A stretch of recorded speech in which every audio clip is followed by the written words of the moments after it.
ورحمة الله وبركاته.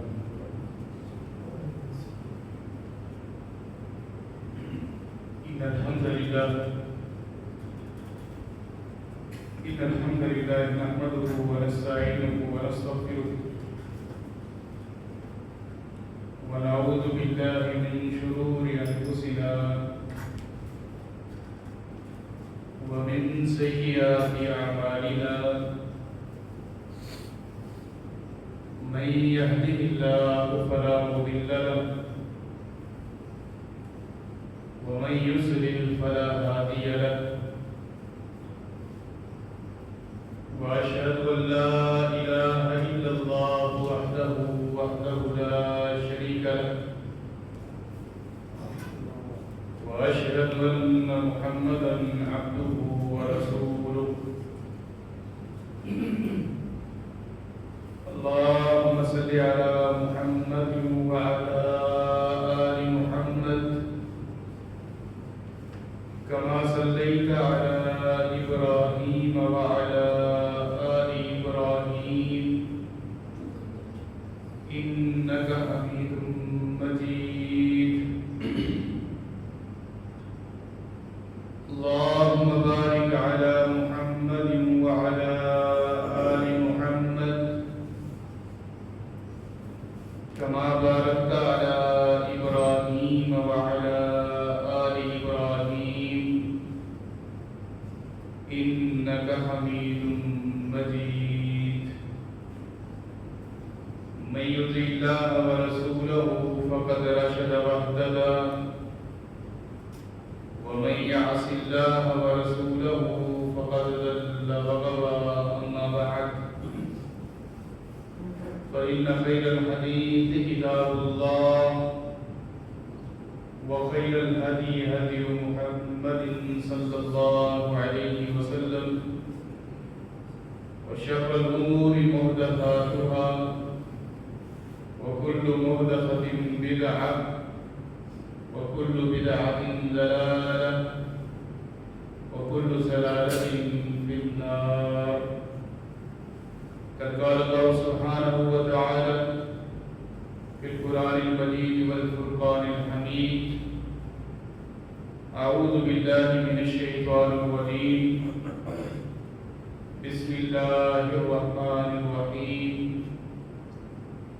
محمد رسول الله والذين معه أشداء على الكفار رحماء بينهم تراهم ركعا سجدا يبتغون فضلا من الله ورضوانا سيماهم في وجوههم من أثر السجود. وقال النبي صلى الله عليه وسلم: ما زر عثمان ما عمل بعد اليوم قط. رب اشرح لي صدري ويسر لي أمري واحلل عقدة من لساني يفقهوا قولي. رب زدني علما اللهم رب زدني علما. اللهم إني أسألك علما نافعا. اللهم إني أعوذ بك من علم لا ينفع وزدني علما.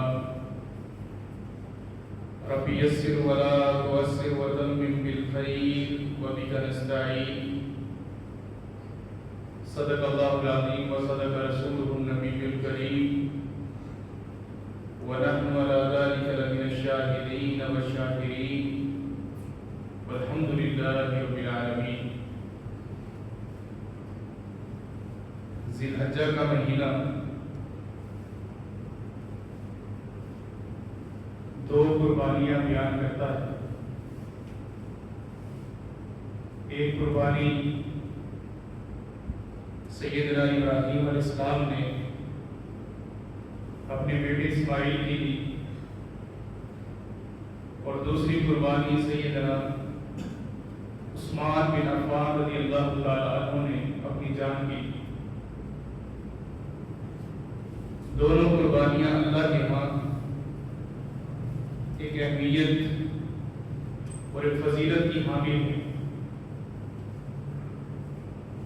اور ذی الحجہ کا اختتام قربانیوں سے ہی ہے۔ آگے چل کر سیدنا عمر رضی اللہ تعالیٰ عنہ کی شہادت، پھر نیا سال شروع ہوتا ہے تو اس میں بھی سید الشہداء سیدنا حسین بن علی رضی اللہ تعالیٰ عنہ کی شہادت۔ تاریخ شہداء کی شہادت سے بھری پڑی، اور ہر ایک شہید دوسرے شہید سے ممتاز ہے، سب کی شہادتیں ایک ایسی نہیں۔ اللہ نے درجات رکھے، ہر ایک کا اپنا مقام ہے، اس کی شہادت کا درجہ الگ ہے۔ پھر حسب کے اعتبار سے سارے شہداء مل جائیں، سید الشہداء حسین بن علی رضی اللہ تعالیٰ عنہ کا مقابل نہیں، کیونکہ وہ خون نبی علیہ السلام کا ہے۔ ذی الحجہ کے درمیانی عشرے میں سیدنا عثمان رضی اللہ تعالیٰ عنہ کی شہادت ہوئی، ہمارے ہاں بڑا مشہور ہے، اور ہماری زبانیں سن سن کر، کان سن سن کر زبان وہی کچھ بیان کرتی، 18 ذی الحجہ حضرت عثمان کی شہادت 18 ذی الحجہ۔ حالانکہ یہ کہی ہوئی باتیں، کوئی بہت پر ایسی روایت نہیں ہے کہ حضرت عثمان رضی اللہ عنہ کی شہادت 18 ذی الحجہ کو ہوئی۔ مفسر نے اپنی تفسیر میں لکھا، اس کی ایک اپنی رائے، محدثین نے تاریخ میں لکھا 18 ذی الحجہ، ان کی بھی اپنی رائے۔ لیکن جب ہم حدیث کو کھولتے ہیں، مسند احمد کی حدیث کے اندر صحابہ کرام فرماتے ہیں کہ حضرت عثمان رضی اللہ عنہ کو تشریق کے درمیانی ایام کے اندر شہید کیا گیا، اور تشریق کے ایام کیا ہیں؟ 11، 12 اور 13، 3 کو سامنے رکھیں تو درمیانی 12 بنتا ہے۔ 12 ذی الحجہ کو صحیح سند کے ساتھ حضرت عثمان رضی اللہ عنہ کی شہادت علی ہے۔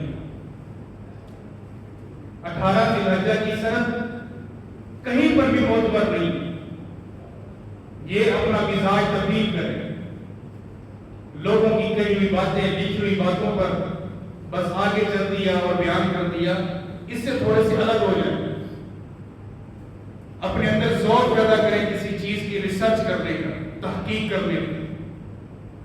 بہرحال صحیح سند کے ساتھ سیدنا عثمان رضی اللہ عنہ کی شہادت 12 ذی الحجہ۔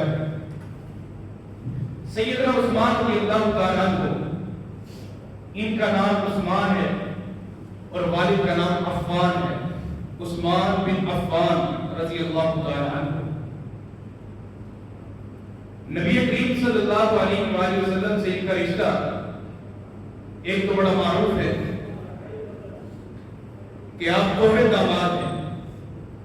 آپ کی ایک بیٹی رقیہ رضی اللہ تعالیٰ عنہ حضرت عثمان رضی اللہ عنہ کے نکاح میں،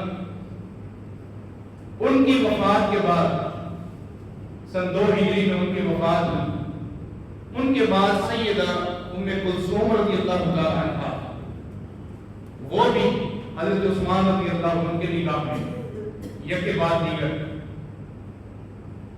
دوسرا رشتہ جو ہے، اللہ تبارک و تعالیٰ نے عبد المطلب کو 10 بیٹوں سے نوازا۔ آخری بیٹے جو نبی کریم صلی اللہ علیہ وسلم کے والد گرامی ہیں عبداللہ، ان کے ساتھ ایک جڑواں ان کی بہن پیدا ہوئی، یعنی کہ نبی کریم صلی اللہ علیہ وآلہ وسلم کی پھوپھو، جن کا نام ام الحکیم ہے۔ وہ بھی بڑی ہوئی، جوان ہوئی، پھر ان کے ہاں ایک بیٹی پیدا ہوئی جن کا نام تھا عروہ۔ اس عروہ کا نکاح حضرت عفان سے ہوا۔ اور وہیں سے ہی حضرت عثمان رضی اللہ تعالیٰ. یہ ایک دوسرا رشتہ ہے نبی کریم صلی اللہ علیہ وآلہ وسلم کے ساتھ. خاندانی طور پر اموی خاندان سے تعلق رکھتے بنو امیہ سے.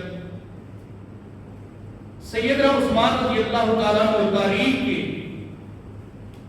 وہ واحد صحابی رسول ہیں جن کو نبی کریم صلی اللہ علیہ وآلہ وسلم نے اپنی زبان مبارک سے 17 بار جنت کی بشارت سنائی. اور اتنی مرتبہ کسی صحابی کو بھی نبی علیہ السلام نے جنت کی بشارت نہیں سنائی.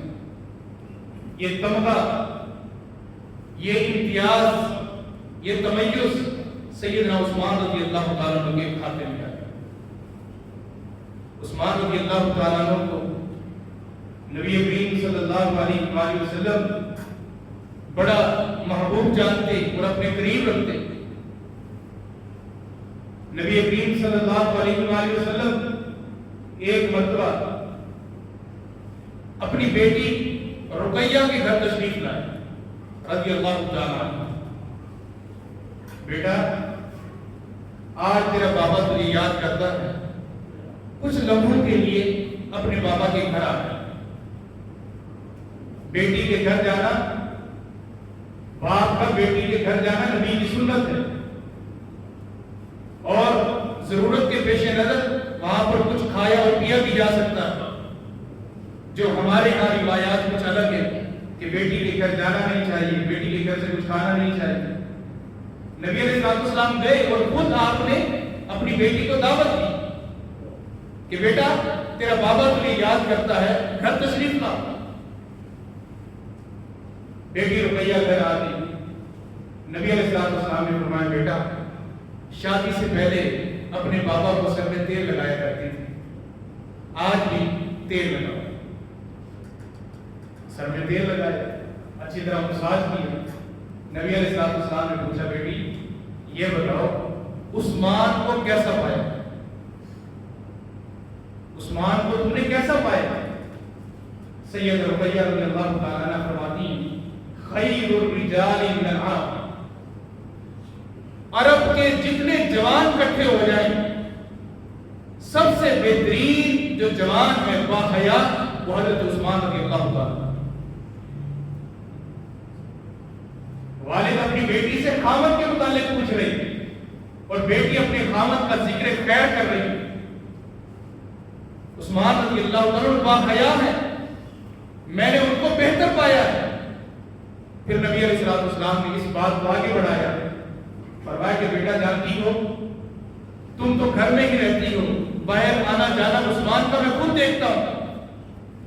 جانتی ہو میں جب کوئی اچھا لباس پہن کر مسجد کی طرف جاتا ہوں اور عثمان اپنے گھر کے دروازے سے مجھے دیکھ لے کہ یہ لباس اللہ کے رسول پہن کر جا رہے ہیں تو فوراً گھر جاتا ہے اور اسی طرح کا لباس پہن کر آتا ہے جو تیرے بابا نے پہنا ہوتا ہے. وہ میری نقل کرتا ہے، وہ میری کاپی کرتا ہے.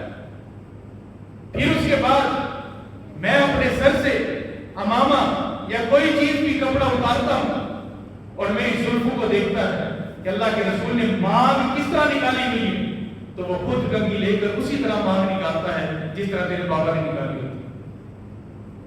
یہ عثمان مجھ سے اتنی محبت کرتا ہے. اور نقل کس کی جاتی ہے، کاپی کس کی جاتی ہے، کس کی اداؤں کو نوٹ کیا جاتا ہے؟ جس کے ساتھ محبت دل سے کی جاتی ہے، جو آپ کی دل کی شخصیت کا آئیڈیل اور نمونہ ہوتا ہے، اسی کی ہی اداؤں کو اپنی ادا بنایا جاتا ہے. عثمان میری ہر انداز کے اندر، اور کبھی میں نے دیکھا کہ جس طرح تیرے بابا چلتے ہیں عثمان بھی اسی طرح چلتا ہے. چال کے اندر بھی اسوہ اور نمونہ اور آئیڈیل اللہ کے رسول کی شخصیت کو بنا. عثمان رضی اللہ تعالیٰ وہ جلیل القدر صحابی ہیں. نبی کریم صلی اللہ علیہ وسلم انصار قبیلے کے ایک باغیچے میں بیٹھے ہوئے. آپ نے اپنے پاؤں مبارک، اپنا وجود مبارک جو ہے وہ کنویں کی منڈیر پر رکھا اور اپنے پاؤں مبارک کنویں کے پانی کے اندر ہلا رہے. نبی علیہ السلام وہاں پر بیٹھے، ابوبکر صدیق رضی اللہ عنہ نے گھر سے پوچھا، مسجد دیکھا، اللہ کے رسول نہیں ہے۔ کسی نے بتایا کہ انصار قبیلے کے بعد میں بیٹھے ہوئے۔ چلتے چلتے وہاں پہنچے، دروازہ کھٹکھٹایا، نبی علیہ السلام سے صحابی نے پوچھا، اللہ کے رسول دروازے پر کوئی آیا؟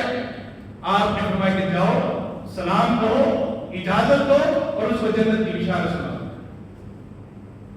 دروازے پر گئے، دیکھا سیدنا ابوبکر صدیق رضی اللہ عنہ، سلام پیش کیا، جنت کی بشارت دی اور ان کو داخل کیا۔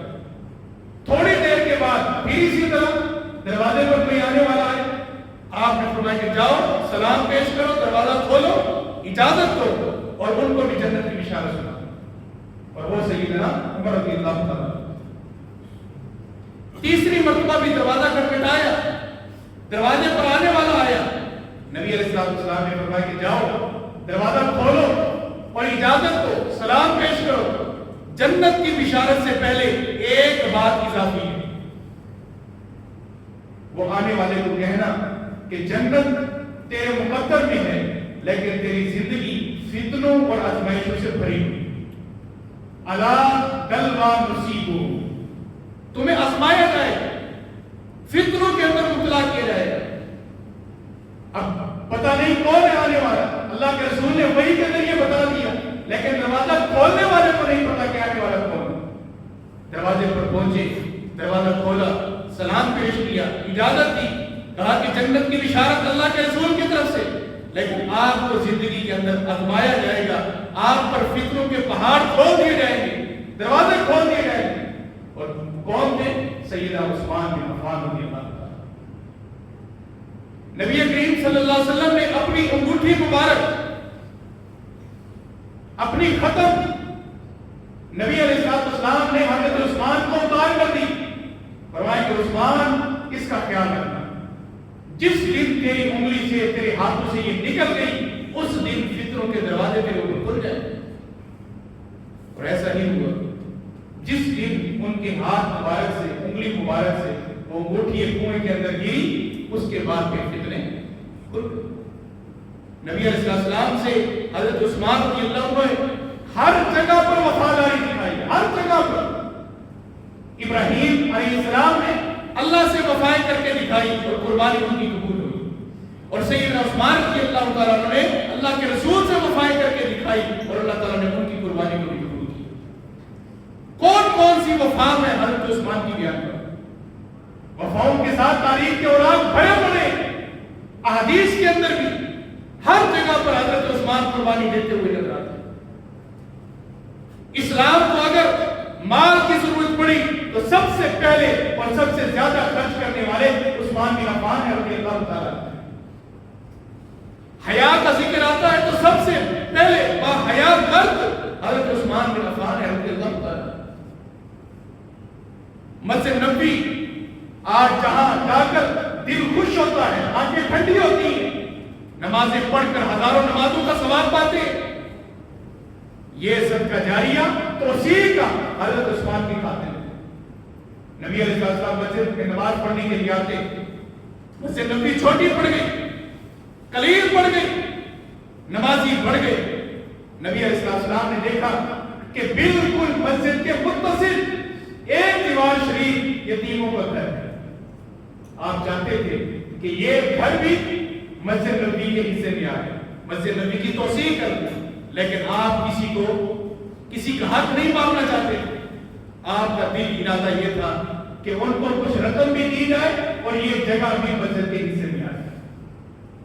آپ نے ایک مرتبہ فرمایا کہ کون ہے جو مسجد نبوی کی توسیع کرا ہے؟ حضرت عثمان رضی اللہ عنہ کو پتا چلا، اللہ کے رسول میں ہاتھ ہے، میری دولت، میرا مال، میری جائیداد کس کام کی؟ جو اللہ کے گھر کام رہا ہے، میں حاضر ہوں، میں دینے کے لیے تیار ہوں۔ نبی علیہ السلام نے فرمایا کہ یتیم بچوں کو اس کی رقم ادا کرو اور اس گھر کو مسجد کے حصے میں ڈالو۔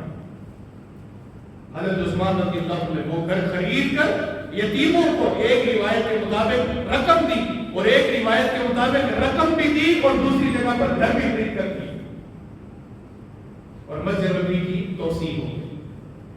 مسجد نبوی کا صدقہ جاریہ حضرت عثمان رضی اللہ عنہ کے کھاتے کے اندر مسلمان بل بلا رہے ہیں، مسلمانوں کے جانور مر رہے ہیں، پانی کی قلت پڑ گئی. ایک یہودیوں کا کنواں تھا، ایک یہودیوں کا میٹھے پانی کا کنواں، لیکن پیسے ہو تو اس کنویں پر آنا، پیسے نہیں ہے تو کنویں پر نہ آنا. یہودی نے اعلان کر دیا تھا کہ ہم اپنا پانی جو ہے وہ کسی کو مفت نہیں دیں گے، اس کی رقم ادا کرنی پڑے گی. حضرت عثمان رضی اللہ عنہ کو پتا چلا کہ مسلمان پیاسے ہیں، بل بلا رہے ہیں، ان کو پانی کی اشد ضرورت ہے، جانور بھی مر رہے ہیں، مسلمانوں کو، مردوں کو، عورتوں کو، بچوں کو پانی کی ضرورت ہے. بے رحمہ حضرت عثمان رضی اللہ عنہ کے قریب جاتے ہیں، اور جب اس یہودی کو پتا چلا کہ یہ مسلمان خریدنے والے ہیں، اس نے رقم کو بڑھا دیا کہ رقم کو بڑھاؤں گا تو یہ نہیں خرید پائیں گے. لیکن جس کو اللہ تبارک و تعالیٰ عطا کرے اور اللہ تعالیٰ جس سے کام لینا چاہے، حضرت عثمان رضی اللہ عنہ کو خرید لیا. اور پھر اس نے کہا کہ ایک شرط کے اوپر میں تمہیں فروخت کرتا ہوں کہ ہمارے یہودی بھی اسے پیئیں گے، اور لیکن وہ کوئی رقم ادا نہیں کریں گے، وہ رقم ادا نہیں کریں گے. حضرت عثمان رضی اللہ عنہ نے فرمایا کہ ٹھیک ہے، یہودی بھی پیئیں اور مسلمان بھی پیئیں، کسی سے کوئی رقم وصول نہیں کی جائے. حضرت عثمان رضی اللہ تعالیٰ عنہ وہ جلیل القدر صحابی، نبی کریم صلی اللہ علیہ وسلم نے اس قدر حضرت عثمان رضی اللہ عنہ سے محبت فرمائی کہ آپ منبر پر کھڑے ہو گئے، جیش اسرا کے لیے قافلہ روانہ کرنا ہے، لیکن کچھ بھی نہیں، کچھ بھی نہیں. نبی علیہ السلام نے اعلان کیا، حضرت عثمان رضی اللہ عنہ نے اپنی دولت کو بہا دی، میری طرف سے یہ ہو، میری طرف سے یہ ہو، سب کچھ اعلان کر دیا کہ میں دینے کے لیے تیار ہوں. نبی علیہ السلام اسی وقت اپنی منبر سے نیچے تشریف لائے اور سینے سے حضرت عثمان کے لبوں کو لگایا اور فرمایا کہ عثمان، میں تمہیں اللہ کی طرف سے جنت کی بشارت سناتا ہوں،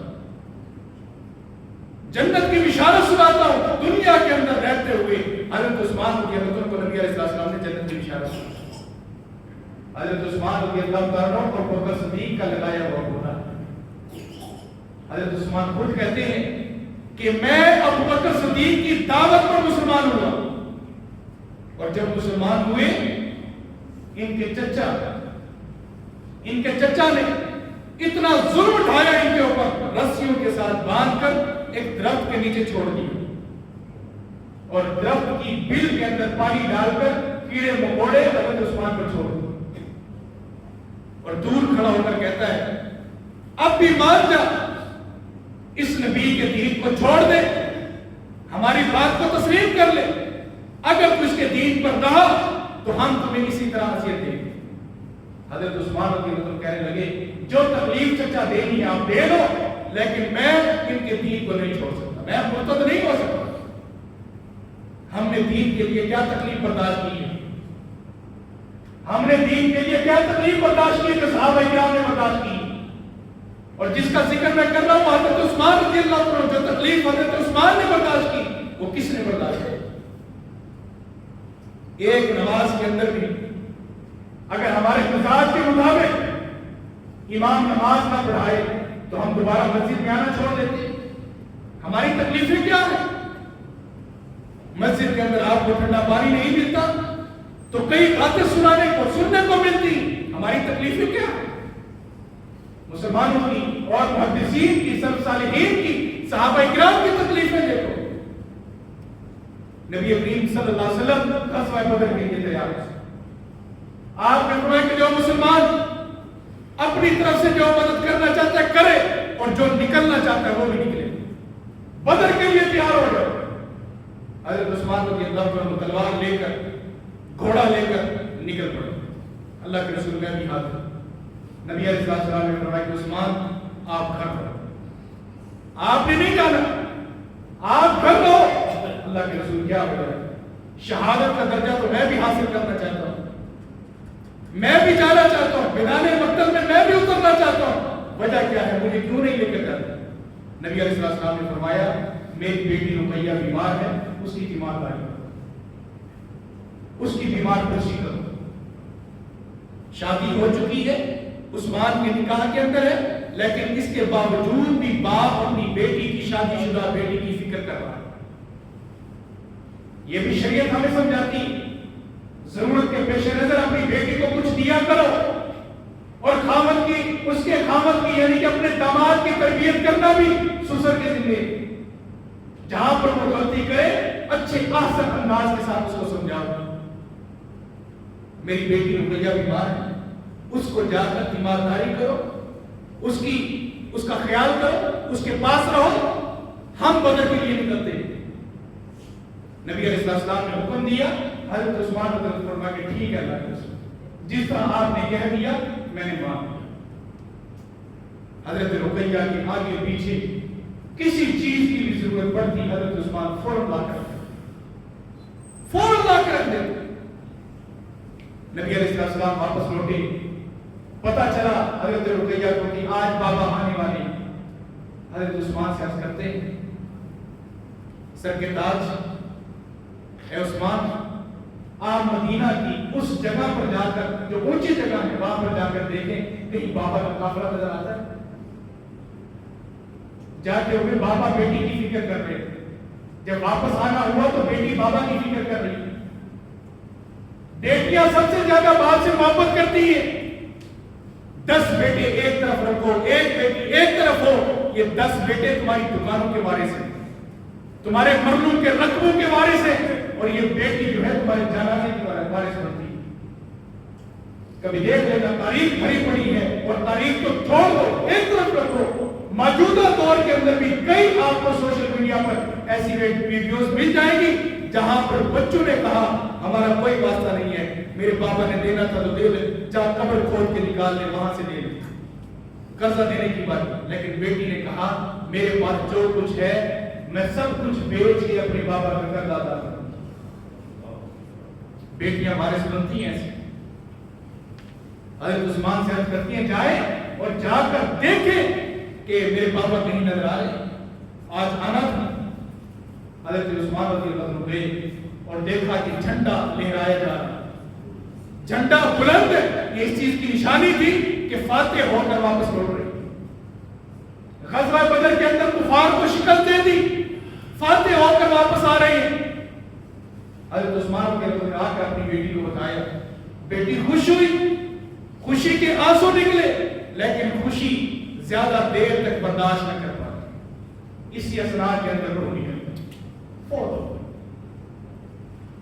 حضرت عثمان رضی اللہ عنہ نے ان کو کفن وغیرہ جو ترتیب کی سارا کچھ کیا۔ نبی علیہ السلام تشریف لائے، مدینہ کے اندر داخل ہوئے، کئی لوگ کھڑے ہوئے آپ کی استقبال کے لیے، آپ کو ویلکم کرنے کے لیے کھڑے ہوئے، لیکن اللہ کے رسول کی نگاہ مبارک کسی کو دیکھ رہی، کسی کے لیے بیدار ہے۔ اللہ کے رسول کبھی دائیں دیکھتے، کبھی بائیں دیکھتے، کبھی آگے دیکھتے، کبھی پیچھے دیکھتے۔ کسی نے پوچھا اللہ کے رسول کس کو دیکھ رہے ہیں؟ سب تو آگے۔ آپ نے فرمایا کہ میری بیٹی رقیہ نظر نہیں آئی، میری بیٹی رقیہ نظر نہیں آئی۔ حضرت عثمان رضی اللہ عنہ کہتے ہیں اللہ کے رسول آپ کی بیٹی کی بڑی میں نے خیال کیا، کیئر کی، لیکن اس کے باوجود جو رب کو منظور تھا آپ کی بیٹی وفات پا گئی، آپ کی بیٹی وفات پا گئی ہے، دنیا چھوڑ کے چلی گئی۔ نبی کریم صلی اللہ علیہ وسلم کی وہ خوشی جو فاتح ہو کر لوٹے تھے، سب سے پہلے جس کا پوچھا وہ اپنی بیٹی رقیہ تھی، بیویوں کا نہیں پوچھا، بچوں کا نہیں پوچھا، سب سے پہلے اپنی بیٹی رقیہ کا پوچھا۔ نبی علیہ السلام آئے اور دیکھا کہ ان کے لیے قبرستان کے اندر قبر بنا دی گئی ہے، اور صحیح بخاری کے حدیث کے مطابق قبر کے اندر اتار دیا گیا، قبر کے اندر اتار دیا۔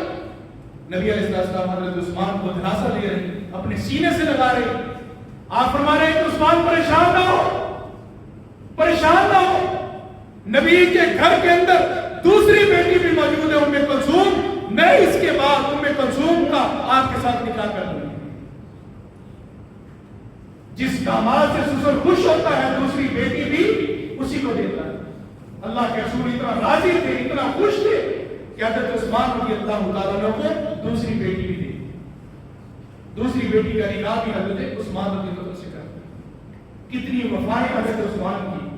نبی علیہ السلام عمرہ کرنے کے لیے جا رہے ہیں, راستے کے اندر آپ کو روک دیا, آپ کو عمرہ نہیں کرنے.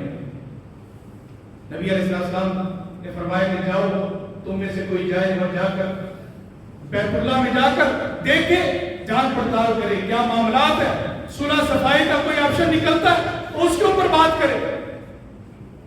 لیکن اب سب نگاہیں دیکھ رہی ہیں تو بھیجا کس کو جائے؟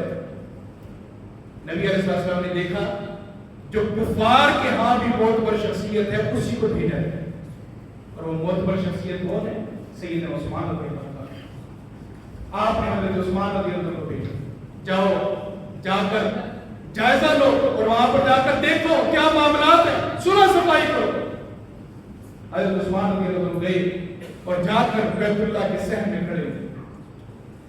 کسی نے کہا 1400 صحابہ آئے ہیں, 1400 صحابہ اللہ کے رسول لشکر لے کر آئے, لیکن کسی کو بھی اجازت نہیں ہے حرم کے اندر داخل ہو جائے. عثمان آپ کو اجازت مل گئی ہے, آپ دل کھول کر احرام باندھ کر عمرہ کرنا چاہیں تو کر لیں, زمزم پینا چاہیں تو پی لیں, جتنی دیر یہاں پر آرام کرنا چاہیں تو کر لیں.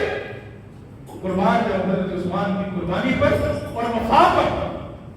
سیدنا عثمان رضی اللہ عنہ فرماتے ہیں مجھے اللہ کے رسول نے جائزہ لینے کے لیے بھیجا ہے, عمرہ کرنے کے لیے نہیں بھیجا, عمرہ کرنے کے لیے نہیں بھیجا. اللہ اکبر, کتنی بڑی وفا ہے اللہ کے رسول کے ساتھ کہ مجھے اللہ کے رسول نے جائزہ لینے کے لیے بھیجا ہے لیکن عمرہ کرنے کے لیے نہیں بھیجا ہے. جب تک اللہ کے رسول عمرہ نہیں کر لیتے عثمان بھی عمرہ نہیں کرے گا. یہ وفا حضرت عثمان رضی اللہ عنہ سے ملتی ہے. یہ حضرت عثمان رضی اللہ کے رسول سے وفا کر رہی ہے. نبی کریم صلی اللہ علیہ وسلم ایک مرتبہ اور پہاڑ پر چڑھے, چڑھتے ہوئے آپ کے ساتھ آپ کے دوست احباب بھی. نبی علیہ السلام اور پہاڑ کی چوٹی کے اوپر کھڑے ہو اور پہاڑ جھوم اٹھا. بعد میں ترجمہ کیا کہ کانپ اٹھا, حرکت کرنے لگے. یہ کانپنا یہ زلزلہ نہیں بلکہ کسی سوار کے اوپر سواری اچھی ہو تو وہ جھومتا ہے, وہ خوشی اپنی دکھاتے اظہار کرتا ہے. اور یہ پہاڑ کا اپنی خوشی کا اظہار کرنا, اور پہاڑ خوشی کا اظہار کیسے کیا؟ جھوم اٹھا اور جھومنے میں حرکت آ گئی. نبی علیہ السلام نے اپنا پاؤں مبارک اس کے بالکل سینے کے اوپر رکھا اور حرکت کی. اس خود یا عورت فَإِنَّمَا عَلَيْكَ نَبِيٌّ وَصِدِّيقٌ وَشَهِيدٌ. اور تجھے پتہ نہیں ہے کہ تیری آج پشت کے اوپر تیرے اوپر آج ایک نبی ہے, ایک صدیق ہے اور 2 شہید. 2 شہید ہیں اور ان 2 شہیدوں میں سے ایک شہید حضرت عثمان رضی اللہ عنہ. گویا کہ شہادت کی خوشخبری اور شہادت کی بشارت اللہ کے رسول نے زندگی کے اندر ہی دے دی. زندگی کے اندر بھی نبی علیہ السلام نے شہادت کی خوشخبری سنا دی. پھر بہت پہاڑ ساکن ہو گئے, بالکل ساکن ہو گئے. نبی علیہ السلام اپنی عائشہ کے ساتھ بیٹھے, آپ علیہ السلام کی تہمت یا آپ کا لنگی مبارک, چادر مبارک پنڈلی سے یا ران سے تھوڑی سی اوپر, آپ کے پاس ابو بکر صدیق ہے, آپ اسی انداز کے اندر بیٹھے. آپ کے پاس عمر ہے, آپ اسی کیفیت میں بیٹھے. لیکن جب اللہ کے رسول کے پاس سیدنا عثمان آئے رضی اللہ تعالیٰ عنہ, اللہ کے رسول نے فرمایا کہ عثمان ٹھہر جاؤ. آپ اٹھے, اپنی چادر مبارک ٹھیک کی اور عثمان کو اجازت دی. امی عائشہ نے پوچھا بابا آئے تھے, آپ اسی کیفیت میں بیٹھے رہے. حضرت عمر رضی اللہ عنہ آپ اسی کیفیت میں بیٹھے رہے. لیکن جب حضرت عثمان آئے تو آپ اٹھے, اپنی چادر مبارک آپ نے ٹھیک کی. یہ کیا معاملہ تھا؟ نبی علیہ السلام نے فرمایا کہ عائشہ میں اس شخص سے حیا کیوں نہ کروں جس سے اللہ کے فرشتے بھی حیا کریں, جس سے اللہ کے فرشتے بھی حیا کریں. حضرت عثمان کہتے ہیں میں نے زندگی کے اندر کبھی بھی سیدھا کھڑے ہو کر اپنی تہمت اور شلوار نہیں پہنی. سیدھا کھڑے ہو کر مجھے اکیلے تنہائی کے اندر بھی, حمام کے اندر بھی اللہ سے حیا, زمین کے قریب ہو کر بیٹھ کر پھر پہنتے تھے. اتنی حیا کرتے تھے اللہ تعالیٰ سے. فرمایا کہ عائشہ میں کیوں نہ حیا کروں جس سے اللہ کے فرشتے بھی حیا کرتے. مدینہ کی عورتیں جب اپنے بچوں کو لوری دیتی تھی، پتہ ہے کیا لوری دیتی؟ بیٹا سو جا، بیٹا سو جا، بیٹا سو جا، میں تجھ سے اس طرح محبت کرتی ہوں جس طرح اللہ کے رسول عثمان سے محبت کرتے ہیں، میں تجھ سے اس طرح محبت کرتی ہوں جس طرح کے اللہ کے رسول عثمان سے محبت کرتے ہیں۔ مدینہ کی عورتیں اپنی لوری کے اندر عثمان کا ذکر کرتی ہیں۔ سیدنا عثمان رضی اللہ تعالیٰ عنہ کئی سازشوں کے اندر اور کئی لوگ ایسے جنہوں نے فتان بن کر فتنہ نکال کر حضرت عثمان کو شہید کیا۔ حضرت عثمان پیاسے شہید ہوئے، وہ جس نے میرے روما خرید کر دیا آج وہ پیاسا ہے۔ حضرت عثمان رضی اللہ تعالیٰ عنہ کو گھر کے اندر معصور کر دیا گیا، جو مسجد نبوی کی توسیع کروانے کے اندر جس نے اپنے دولت لگا دی، آج مسجد نبوی کے اندر جانے کی اجازت نہیں۔ جو اللہ کے رسول کے ممبر پر کھڑے ہوتے تھے، آج ممبر پر چلنے کی اجازت نہیں۔ 82 سال کی عمر، 82 سال کی عمر، ریڑھ کی ہڈی ٹیڑھی ہو گئی، لیکن دشمن منافق بلوائی اتنے چڑھائی کر کے کہ آپ کو معصور کر دیا گیا، اور آپ کے دروازے کے اوپر جو چوکیداری کرنے والے تھے وہ سیدنا علی رضی اللہ عنہ کے بیٹے حضرت حسن حسین رضی اللہ عنہ۔ کتنی محبت ہے، کس قدر دل ایک ہے، کس قدر ایک دوسرے سے محبت جان کے نذرانے پیش کر رہے ہیں۔ آخر کار بلوائی اوپر سے آئے، حضرت عثمان رضی اللہ عنہ کے اوپر تلواریں چلائی، آپ کو زخمی کیا گیا۔ آپ کی بیوی نائلہ جو بیٹھی ہوئی تھی، ایک تلوار چلی جو حضرت نائلہ کی انگلیاں مبارک شہید ہو گئی اور حضرت عثمان رضی اللہ عنہ۔ بدبختوں کو اتنا شرم اور حیا نہ آئی، یہ بدبخت اور لعنتی لوگ اللہ کے رسول کے دماد کو بھی نہ چھوڑا، دماد کو بھی معاف نہ کیا۔ آخری وقت کے اندر حضرت نائلہ رو رہی ہیں، انگلیاں زخمی ہو گئی ہیں، کٹ گئی ہیں، اپنے خامد کے ساتھ بیٹھی ہوئی ہیں، کوئی روکنے والا نہیں، کوئی آنے والا نہیں، رو رہی ہے۔ حضرت عثمان رضی اللہ عنہ کو ایک شخص نے آ کر میت جسد عطر رکھا ہوا ہے، نائلہ ساتھ بیٹھی ہوئی ہے، آ کر اس بدبخت نے حضرت عثمان کے چہرے کے اوپر تھپڑ مار دیا، کہتے ہوئے روح کانپتی ہے۔ اس بدبخت نے وہیں پر اپنا ہاتھ اٹھایا اور حضرت عثمان کے چہرے پر مارا۔ بی بی نائلہ نے کہا اللہ تیرے ہاتھ کے اندر فارغ ڈال دے، اللہ تیرے ہاتھ کی حرکت کو ساکن کر دے، اللہ تبارک و تعالیٰ تجھے غضب کا شکار کرے۔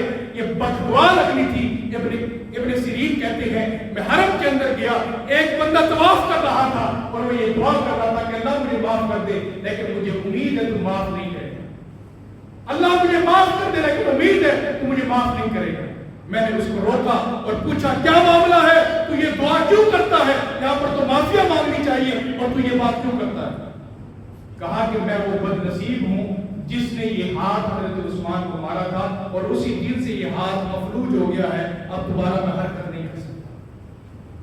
صحابی رسول حضرت عثمان کے ساتھ دوست اور دشمنی کرو گے تو اللہ تبارک و تعالیٰ اسی طرح ہی کرے گا۔ اللہ تبارک و تعالیٰ نے لوگوں کے سامنے رکھ دیا نبی کے خاندان کے ساتھ، جس کے نکاح میں نبی کی بیٹیاں ہیں ان کے ساتھ یہ حشر نے کیا، اللہ تبارک و تعالیٰ نے عبرت کا نشان بنا دیا ہے۔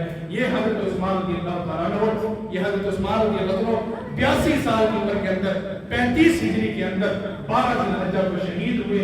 اللہ تبارک و تعالیٰ ان کے درجات بلند فرمائے اور ہمیں بھی ان کے نقش قدم پر چلنے کی توفیق عطا فرمائے۔ وآخر دعوانا الحمدللہ رب العالمین۔